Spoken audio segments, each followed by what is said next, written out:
Hey everybody, this is 37 back for another episode of Air Hauler.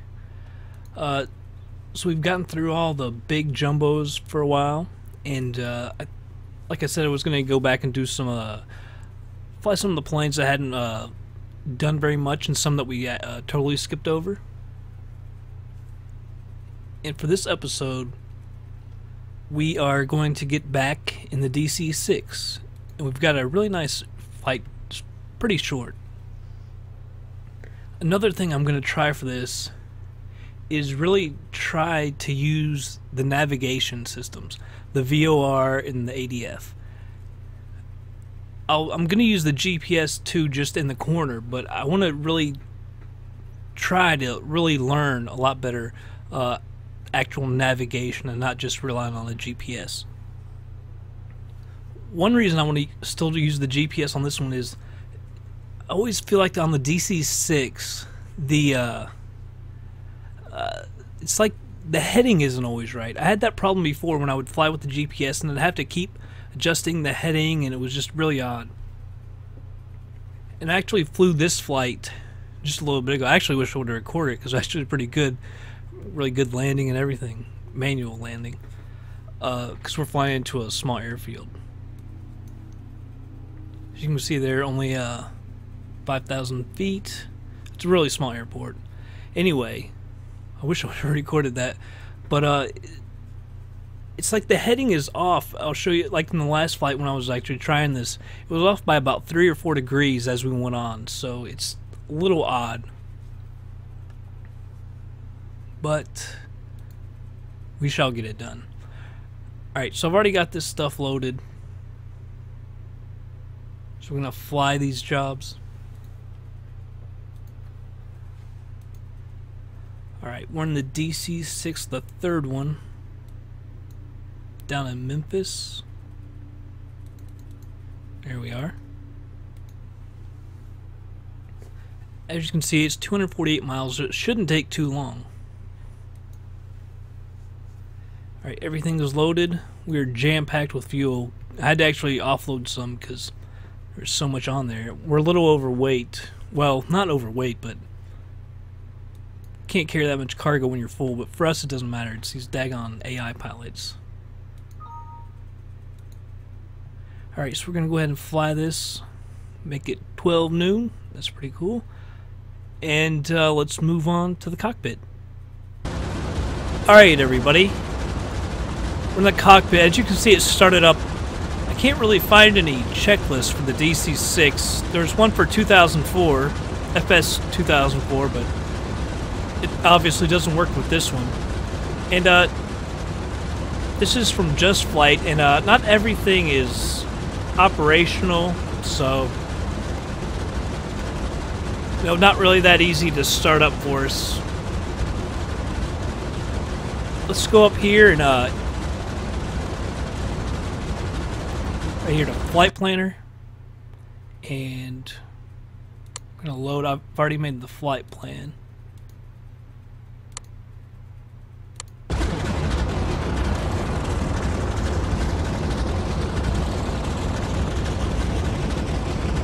So you'll see that we've actually got all the waypoints in here.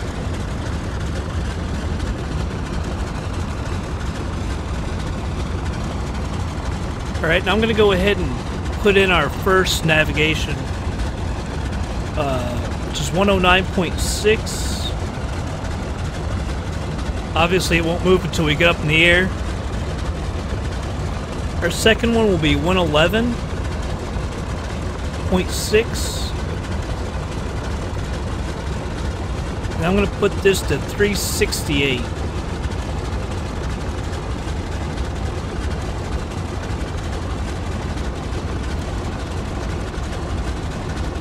I'm going to take our autopilot, move that over, make it a little bit smaller. And we're going to have to use air traffic control to get us out of here.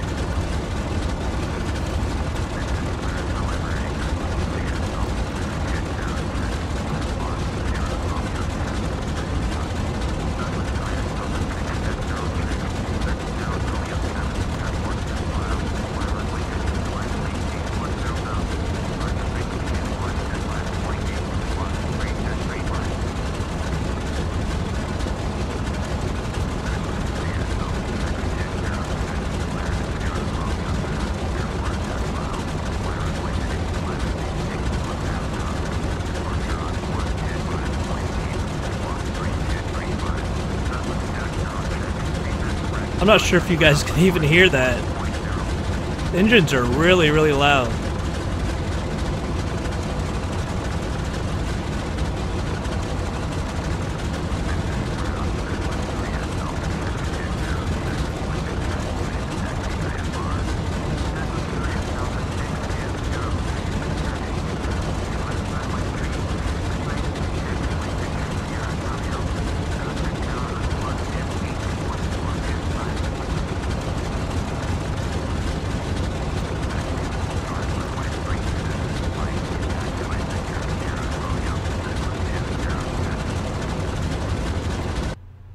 I'm going to turn down these engines. That is really loud. Move that back to 50. Probably is not going to make that much of a difference.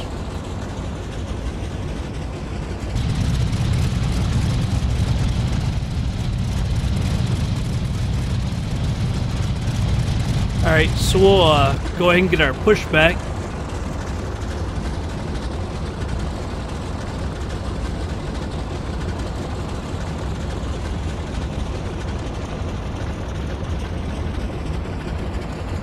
You just do it this way with Shift P, and then if you want the tail to go right, you hit 2. If you want it to go left, you hit 1. And then to stop it, it's just Shift P again. And obviously it's not exact.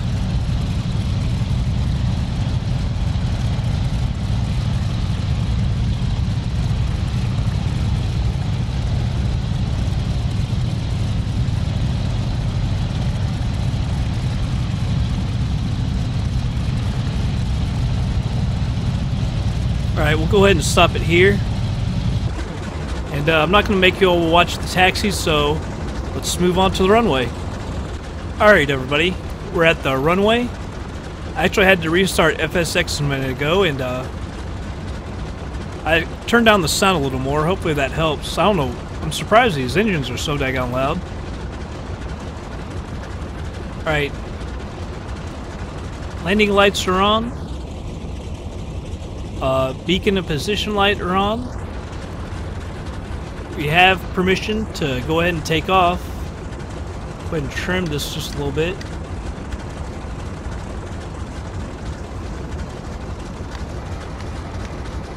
Get our flaps out.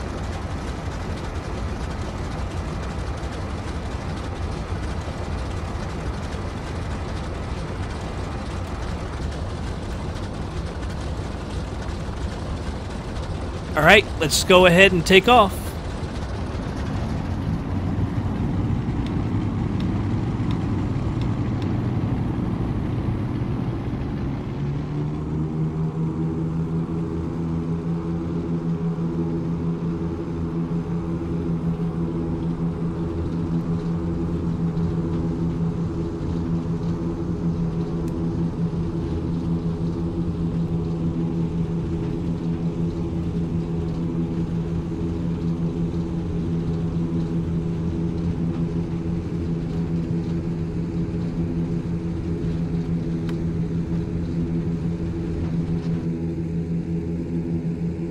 Alright, positive rate, gear up.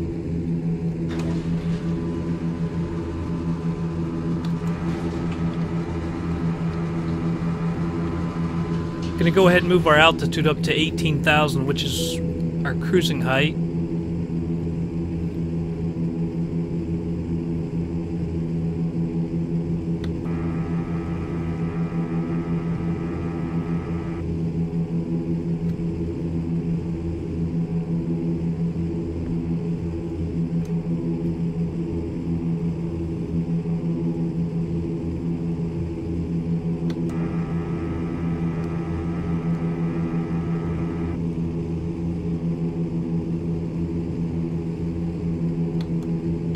Alright, flaps are all up.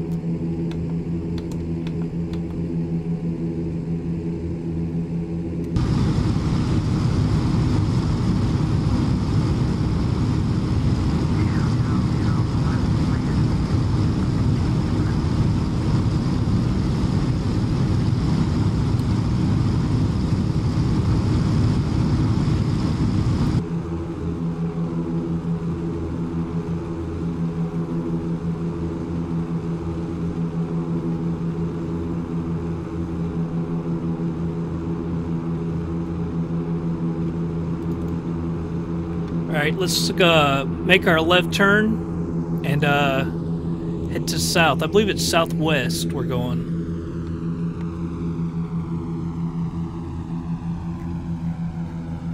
The heading of 231.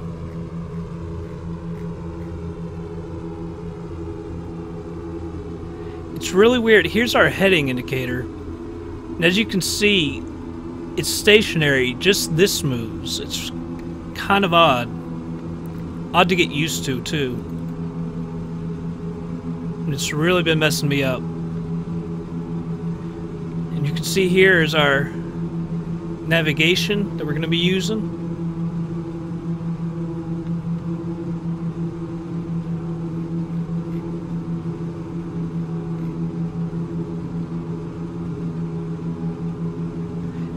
This is a little bit different than some of the other airplanes. I don't know a ton about using navigation, but I can do a little bit. I've been practicing. I was practicing in the 727 before this, and it is a little bit different.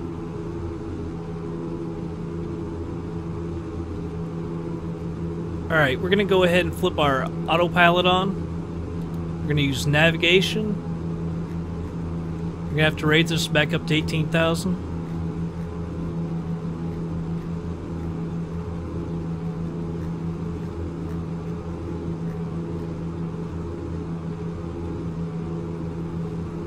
And we want to keep this centered in here.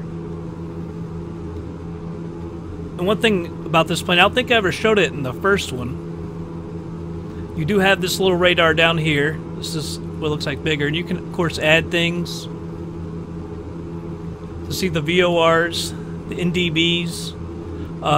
Basically, you're just in the center. It doesn't actually show you, but you're just in the center. You see the ILS. You can see terrain, all that good stuff. I'll go ahead and take that out. Memphis Tower, world travel 1430, 58 miles. You can see it down here. ILS, runway 36, right, approach. World travel 1430, Memphis Tower. One thing I hate about this, when you change views, everything disappears off the screen. Fly straight in, runway 36, right, world travel 1430. But we just keep on with the navigation, and it'll take us right to the VOR. So we'll go ahead and well, I was going to speed it up, but I think we'll just do a cut, and I'll bring it back when we're at the next VOR. Alright everybody, we're almost to this VOR station. I should have told you it was Marvel Helena. And on the next one we'll be going to Monticello. I'm going to go ahead and bring that up. As you can see, it's 111.60. We just switched over here. Get rid of that.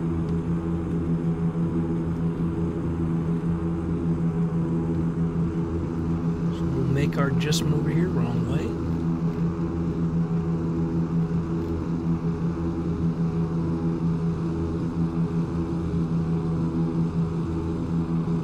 Show you. See, the GPS says we're heading at 227. Let's see what this says. 228.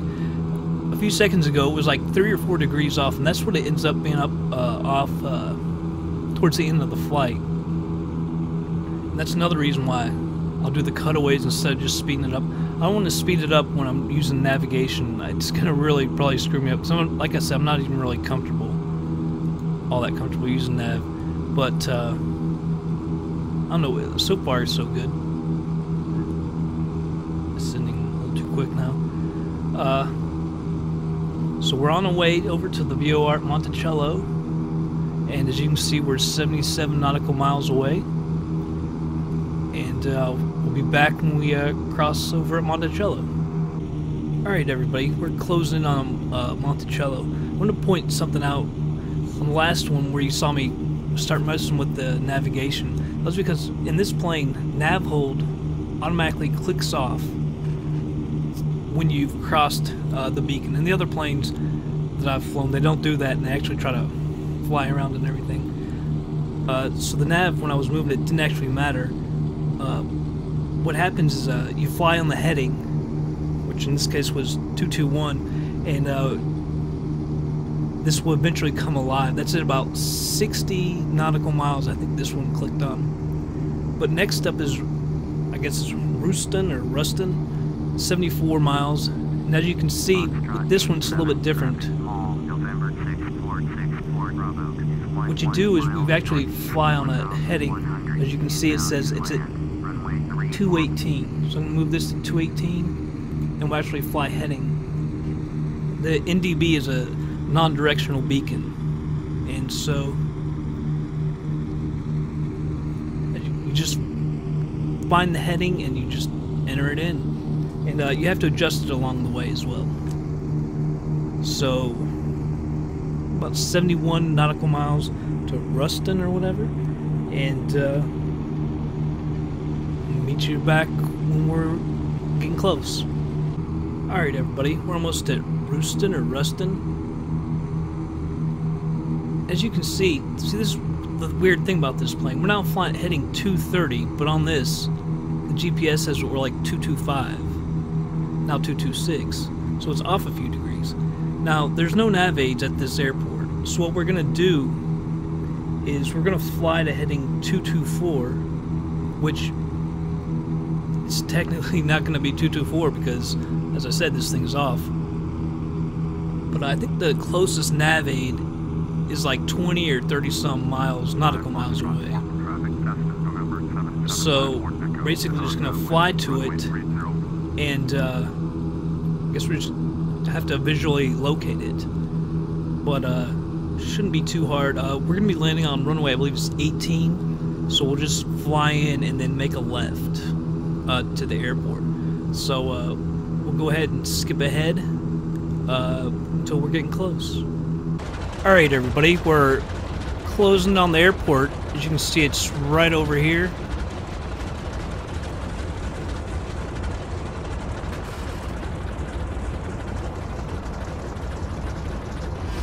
Show you on the GPS, it's only about 17 miles.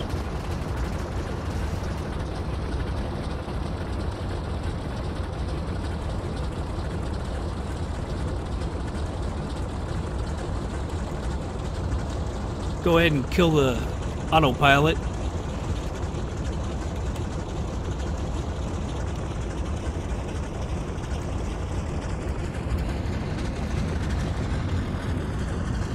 Start making our way over there. I know I'm still kind of high.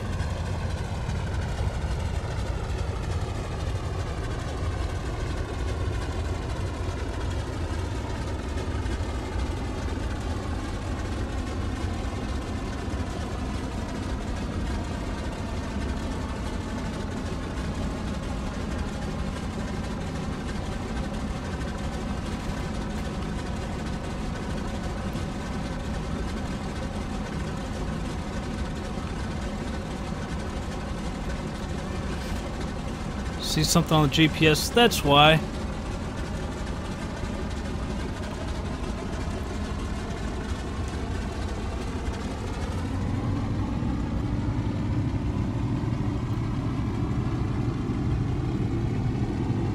I don't know how we got off so far.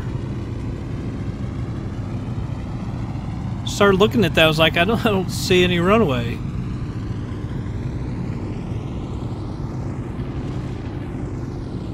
Man, how did we get off so far?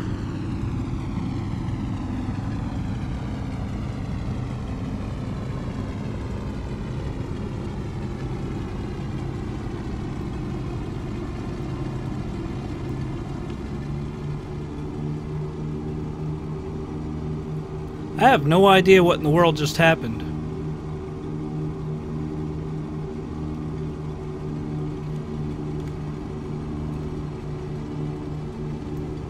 I believe it's right over there.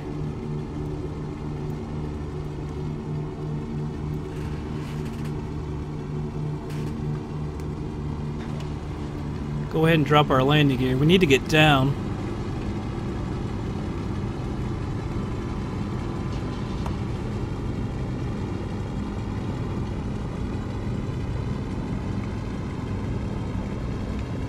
I really don't understand how we got so off at the very end.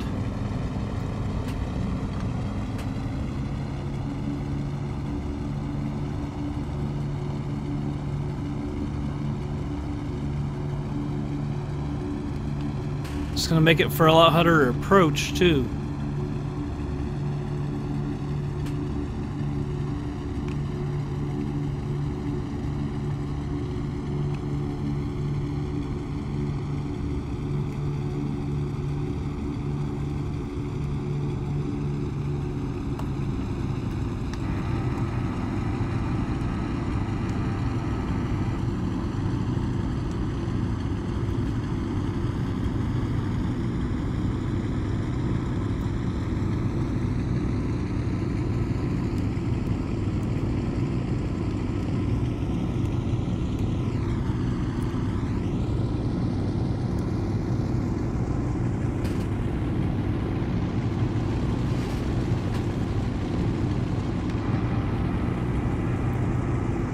These flaps lowered.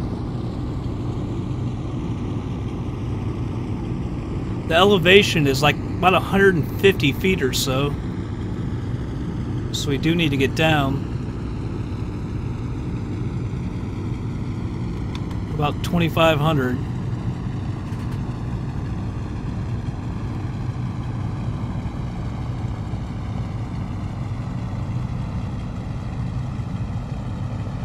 I'm just trying to think how I got off so far. Because we were flying right to it and all of a sudden we were clear over to the left.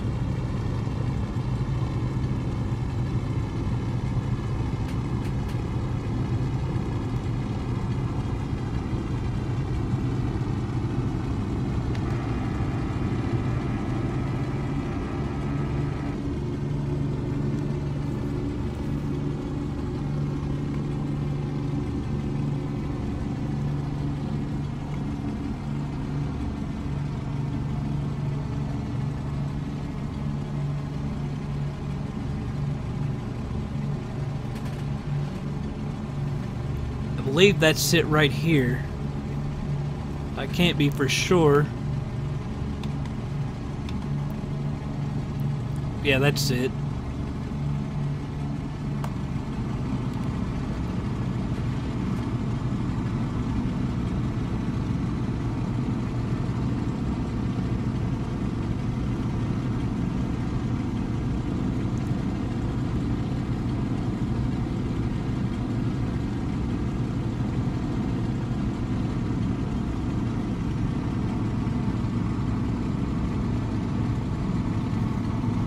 Because I flew this before, I know those trees bothered me last time, right at the end of the runway.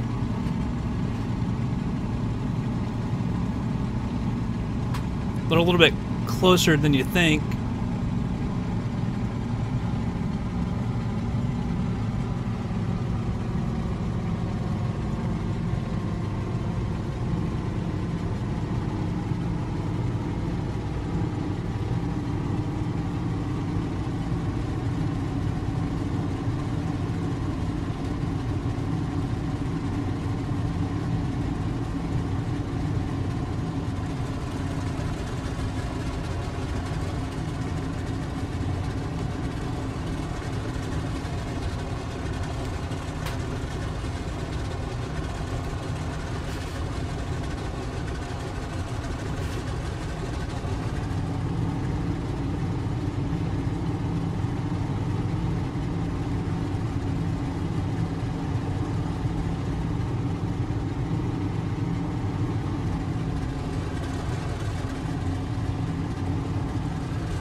Oh, that little at the end got us.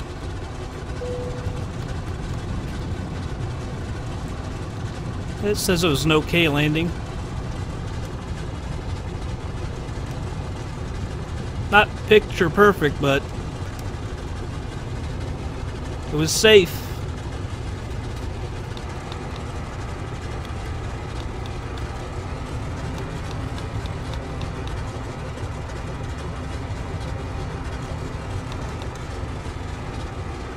Seems like it's been a while since we've been to one of these little airports.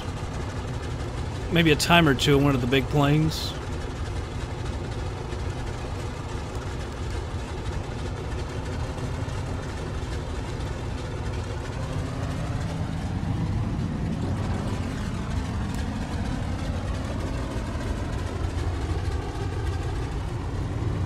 And we'll just pull up to this building and park.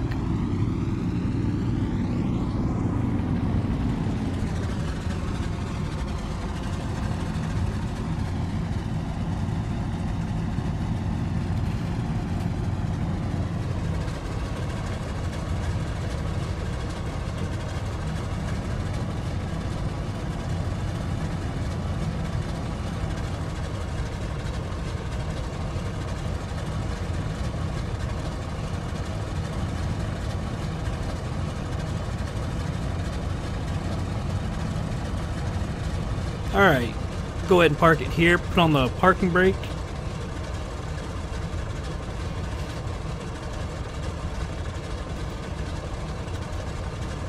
We'll try to remember how to shut this down.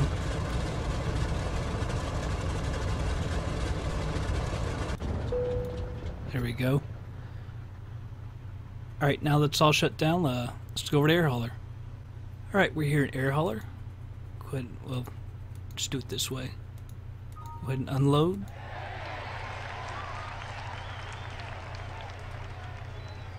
There's 2 jobs. I think I actually paid fairly well. And we didn't damage the airplane, so that's always a plus.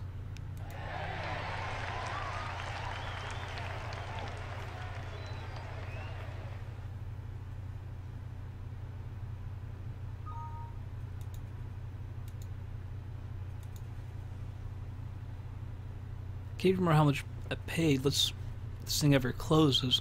Air hauler's been getting slower and slower. But with as many bases and everything, it's kind of understandable. As you can see, we've got 367 million.